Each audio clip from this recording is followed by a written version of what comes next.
Hi everybody, so today we're going to be talking about how thyroid hormone affects different organs. I've already done some videos on how it affects like the cardiovascular system and things such as that. But let's continue on. So what we're going to look at here is this is a cell. First thing we're going to talk about is how it affects the respiratory system. So this is a cell, right? And that a thyroid hormone is going to have an effect on. And if you recall, one of the things we said that thyroid hormone is going to do is it's going to increase metabolism. And we said one of the ways that it's going to increase metabolism is it's going to increase the number of what we call sodium potassium ATPases. So it's going to increase the sodium potassium ATPase, right? That's what it's going to do. So what does the sodium potassium ATPase do?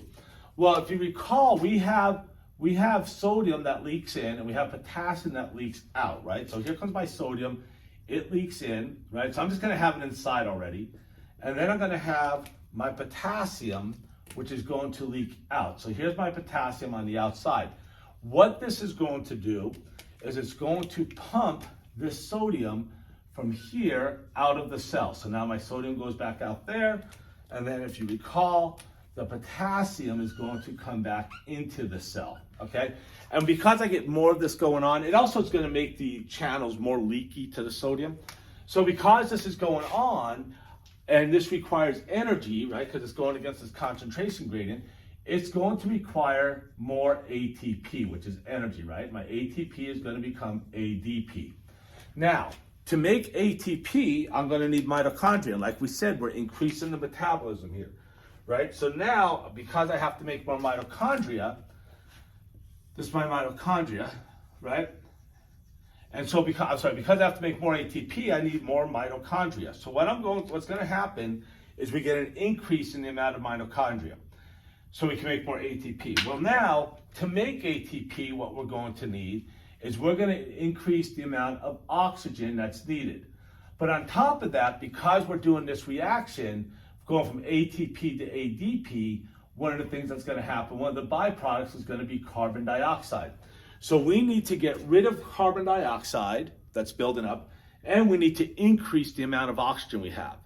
So what's going to happen now is thyroid hormone is going to play a role here. And what it's going to do is it's going to increase the respiration rate. This is if I get an increase in thyroid hormone, it's going to increase the respiration rate. So you're going to breathe more, right? So we can get rid of that and get this in there. Now, the exact opposite is going to happen if I have a decrease, right? My metabolism is going to slow down. I won't have to have as much as that. So that's the way it affects the respiration rate. Now, let's take a look at how thyroid hormone affects the nervous system. So this is a really poorly drawn brain. But what's going to happen here is if I get an increase in thyroid hormone, it's going to lead to an increase in cerebration. Cerebration basically means thinking.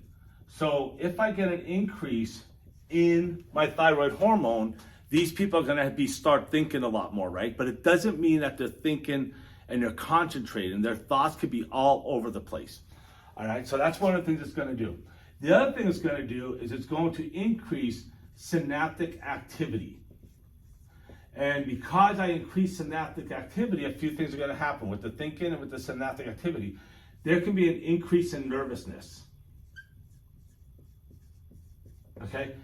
And if you recall, what happens too is because of the fact that we've increased the metabolism, it's not uncommon for these people to feel tired. People who have hyperthyroidism may feel tired, but they may also have a problem with sleeping, right? So they may have insomnia. But on the opposite side, if I get a decrease here, I might actually have the opposite where people oversleep, right? And there's a decrease in thinking activity.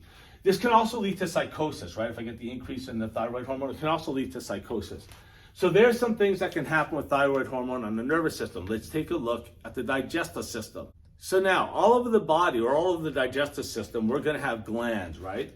So if you get an increase in thyroid hormone, what's going to happen is it is going to increase the glandular activity. So these are glands, right? That's a gland. And this is a gland, right? And it's going to increase my glandular activity. So an increase in thyroid hormone will lead to an increase in glandular activity. But on the opposite side, what's going to happen And what I mean by glandular activity is it's going to produce more of their juices, okay? On the opposite side, if I have a decrease in thyroid hormone, it's going to decrease glandular activity, okay? So that's some of the things that thyroid hormone can do there. On the opposite side, or I shouldn't say on the opposite side, I should say in addition, I have muscle, you have muscle, that goes all throughout your digestive tract, right? And it's going to do two things. In the stomach, it's going to help with the churning, right? And in the intestines, it's going to help move the food along. So here's what can happen is if I get an increase in thyroid hormone, what's going to happen is I'm going to get an increase in this muscular activity, the contractility, right? Which will lead to an increase in motility of food as it goes through here. Now, what can actually happen too is it can go through so fast that you can actually end up with diarrhea. On the opposite side, if I get a decrease in thyroid hormone, like we said, you get a decrease in glandular activity, but I can also have a decrease in that motility and I can actually end up with constipation. So thyroid hormone is going to play a role in the digestive system. Let's go ahead and take a look of what it does with growth.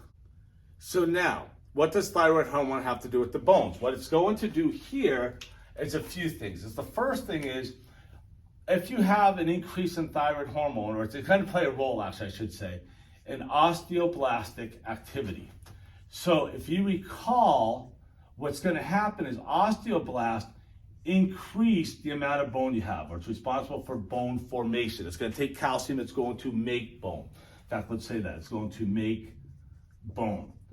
But on the opposite side, you have osteoclast. What osteoclasts do is they are going to reabsorb bone. Okay, so they're going to reabsorb bone. So when you need calcium and stuff like that, your osteoclasts are going to work, right? So what thyroid hormone is going to do is it's going to keep these in a balance, right? It's going to when I need to make bone, it's basically going to shut these down and make these work. And on the opposite side, when I need calcium, it's going to make these work and shut these down. So that's what thyroid hormone is going to do. Is it's going to play a role in keeping a balance between these two, okay? So it balances the activity between these two.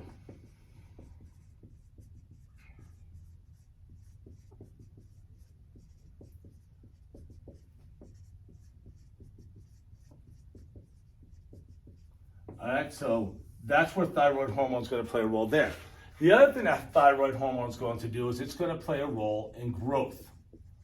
Okay, so we have endochondral growth, which you see here and here. This is cartilage, that's right here, right? And so what's going to happen, and this is cartilage up here, what's going to happen is as you grow, the cartilage grows and it pushes this up as it grows here, and it pushes this down, and we get the lengthening, right? That's endochondral growth. So what's going to happen is this is going to play a role in endochondral growth.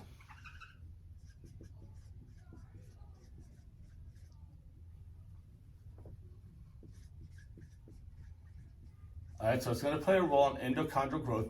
But the other thing too is in infants or in fetuses and things that are being developed like that, basically the bone structure is going to be intramembranous growth. So it's going to play a role in intramembranous growth too.